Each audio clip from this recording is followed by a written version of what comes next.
Hello guys, कैसे हैं आप? उम्मीद करते हैं आप सब खैरियत से होंगे, खुश होंगे। देखने जा रहे हैं नेक्स्ट पार्ट। करते वीडियो स्टार्ट और देखते हैं अभी। ना चाचा, फाइट आर्ट मौत का खेल हो। भाई मौला जाट आ गया है।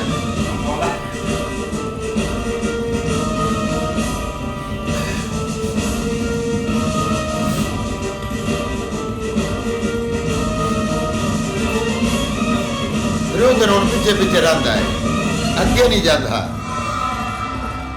ओह, ये क्या निकला है? ये वो जसूस है। तो भाई ये उनके हैं बंदे। इसके ऊपर घोड़े का पाँव आ जाता है। कुछ नहीं, उन्होंने एक सिस्टम बनाया हुआ है। हाँ, भीम पूरी प्रैक्टिस कर रहा है भाई। क्या द्रुपद वास्तव में इतना मायावी होगा? भ्राता अर्जुन, जो अपनी आंखों पर विश्वास नहीं करते, उनकी दृष्टि को कोई बांध नहीं सकता। हाँ। सबसे बड़ी विजय है अपनी इंद्रियों पर विजय प्राप्त करना। मेरी भांति इंद्रिय जीव बनो सहदेव। जीवन में जिन्हें किसी सुख की इच्छा नहीं होती, उन्हें कोई पराजित नहीं कर सकता। हाँ। लड्डू खाएंगे भ्राता भीम? लड्डू कहाँ लड्डू? कहाँ लड्डू? हमारे पास लड्डू है, लाओ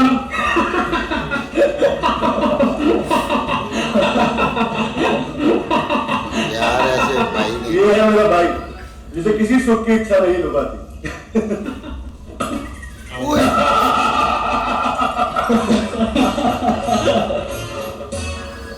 मैंने लड्डू न खाने का व्रत लिया है जेस।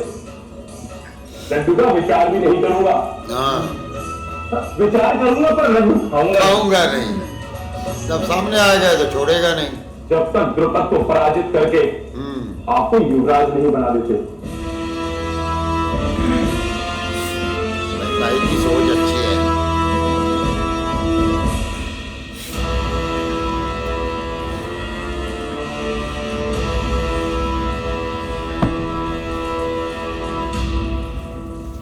हम शरव्यू का प्रयोग करेंगे। 3 गुट बनेंगे। एक में सबसे आगे मैं रहूंगा, दुशासन। दूसरे गुट में सबसे आगे तुम। तुम्हारा गुट मेरे गुट से कुछ पीछे और दक्षिण दिशा में रहेगा। विकर्ण, तुम्हारा गुट उत्तर में कुछ पीछे रहकर आक्रमण करेगा। किसी भी प्रकार के व्यूह को तोड़ना हो तो शरव्यू सदा ही कारगर होता है। ये आपने द्रुपद अवश्य उसकी सेना के मध्य में होगा। अब ये प्रोफेसर बना हुआ है। मुझे वहां पहुंचना है। वहां तू पहुंचेगा। मित्र दुर्योधन, द्रुपद को परास्त करने से पूर्व उसके सेनापति को परास्त करना हो। हाँ। सुना है द्रुपद का सेनापति अमर। अमर कोई नहीं होता। पर द्रुपद का सेनापति मर नहीं सकता। क्यों? वो क्या? पूर्व जन्म का प्रण है कोई। जब तक वो पूरा नहीं होगा वो नहीं मरेगा। और इसी कारण द्रुपद ने उसे अपना सेनापति बना। शत्रु भले ही कितनी बार उसे भूमि पर पटक दे, वो बार बार उठ खड़ा होता है। और यही चमत्कार देखकर शत्रु भयभीत होकर भाग जाता है। मित्र, यदि उसे पाशास्त्र से बांध दिया जाए तो द्रुपद को पराजित करना संभव नहीं होगा।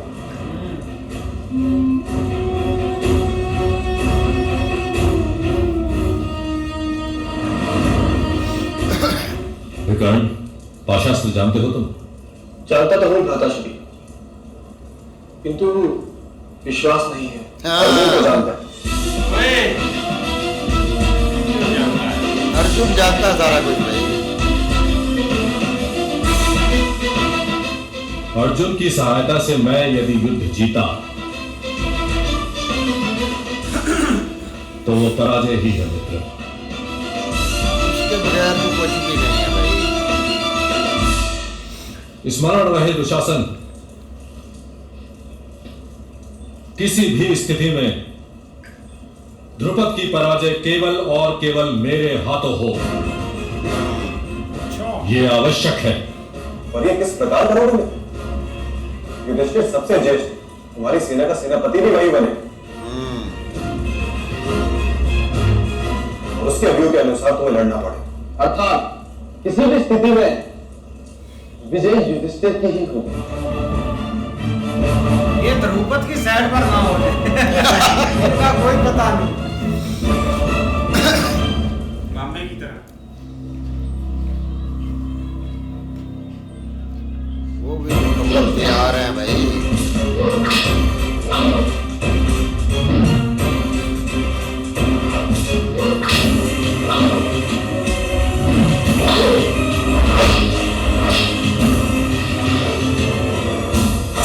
सुना तुमने सेनापति?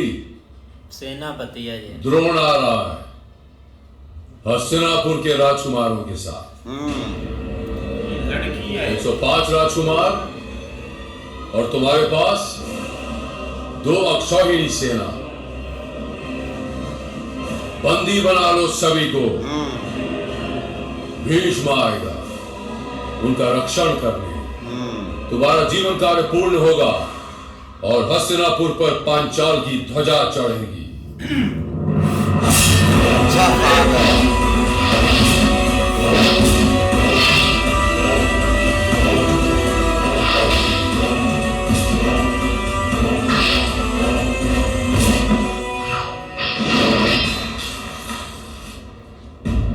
क्या हुआ?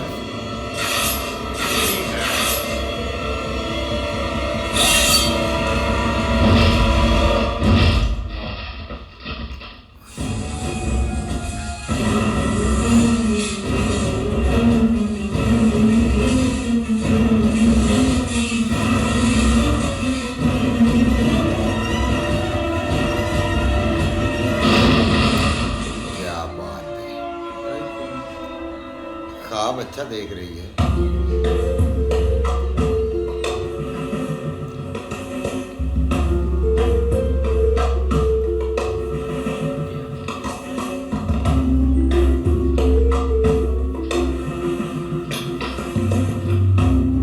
ये है कौन?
अब याद आया कौन है? मैं हस्तिनापुर के सिंहासन के प्रतिनिधि के रूप में यहाँ आया हूँ।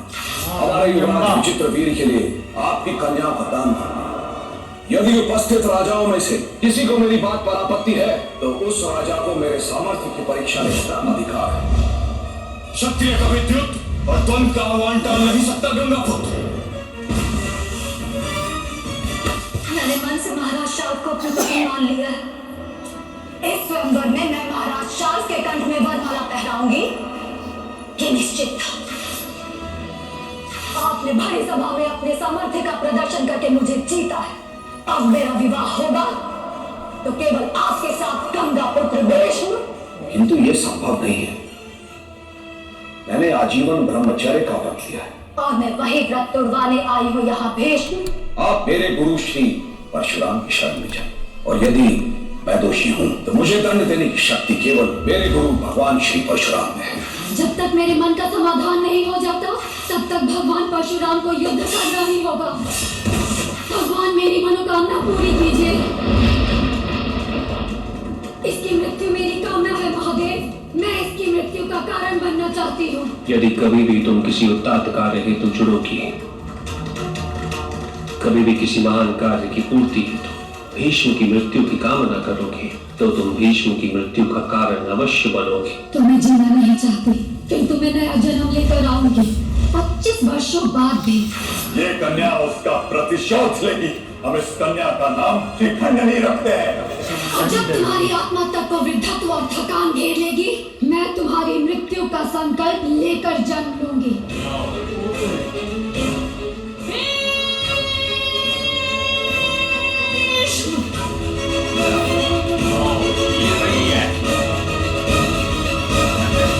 दूसरा जन्म लिया है भाई। दूसरा जन्म शिखंडनी के रूप में। शिखंडनी आ गया भाई, बिल्कुल यार। अब जो है ना काफ़ी इंटरेस्टिंग हो गया। दोनों तरफ से 500 भाई और इधर 100 भाई तैयारी कर रहे हैं लड़ाई की। अब देखो क्या बनता है। नहीं ऐसे ही है, लेकिन इनकी ना बॉल लगी हुई है। ये तो मुझे लगता है कि पार्टी ना बदल जाए और आपस में इनका युद्ध ना स्टार्ट हो जाए, क्योंकि दोनों पार्टी बहुत गुस्से में है।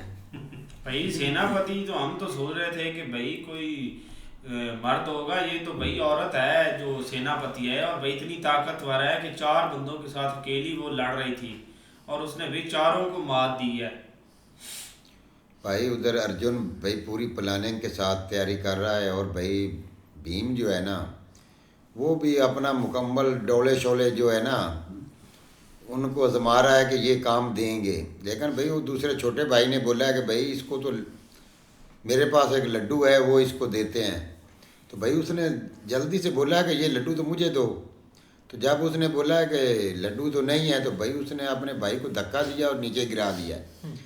लेकिन भाई इधर तो दुर्योधन जो है भाई वो भी प्रोफेसर बना हुआ है अपने भाइयों के ऊपर, बहुत बड़ा प्रोफेसर जो बोलते हैं जिसको।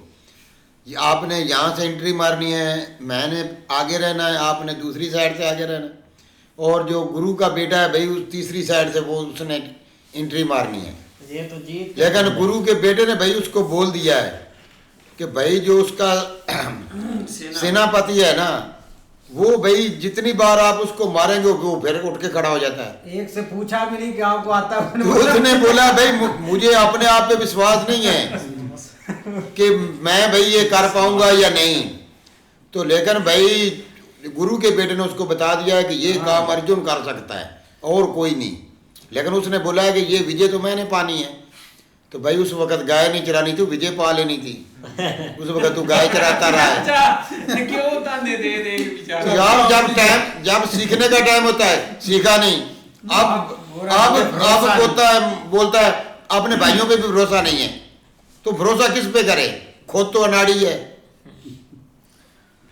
इस तरह ये भाई दुर्योधन जो है ना अपने भाइयों को भाई लेक्चर तो दे रहा है, लेकिन भाई वो सबसे आगे भाई आ रहा है। आगे पता नहीं आता है, कुछ नहीं आता है, चाचे वाले वो गाय वाली बात। लेकिन भाई वो लेक्चर जो दे रहा है ना वो एक तरफ से अपने आप को भाई दलेर समझ रहा है और बहादुर समझ रहा है कि मैं आगे होऊंगा। लेकिन दूसरी तरफ भाई जो अपना गुरुजी का बेटा उसने कहा कि जो आगे उसकी जो सेना है ना वो भी भाई एक पावरफुल है, जो आदमी जितनी दफ़ा भी उसको मारे वो भाई खड़ी हो जाती फिर। और भाई वो मारने वाला भी कंफ्यूज हो जाता है कि ये हमारे साथ क्या हो गया, वो भाग जाते हैं।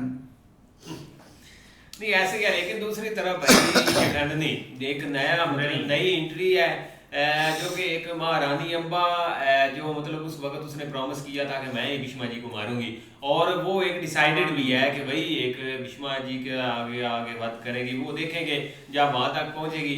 लेकिन एक वो बात बेसिकली कार्य को चक्कर भी हुआ है जो कि मतलब एक उसको तोड़ना अर्जुन के पास ही है, मतलब वो तोड़ सकता है और किसी के पास नहीं है। शायद इस तरह की वो बात कर रहे हैं। हाँ जी, देखते हैं नेक्स्ट पार्ट में। तब तक के लिए गुड बाय, टेक केयर।